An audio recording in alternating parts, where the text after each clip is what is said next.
How to add the journal, streaks, and new entry widget to the home screen on the iPhone 16 series.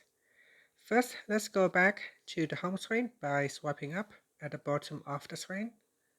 Then on the home screen, touch and hold on a blank spot. After that, tap on the Edit button.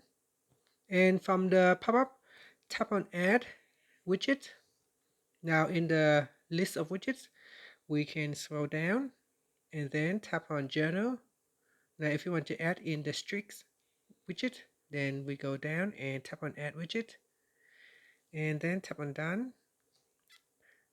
If you want to add in the other widget, so we can go down to Journal and swipe across. In here, you'll be able to add in the new entry widget as well. So tap on Add Widget, and that will add it to your home screen. And then tap on Done. Here, if you want to quickly add in a new entry, you can tap on that button to quickly add in a new entry. And here we've got the next prompt, so we can tap on that for the next prompt.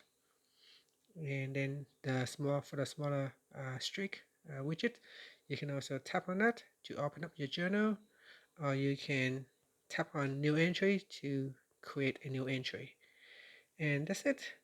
Thank you for watching this video. Please like and subscribe to my channel for more videos.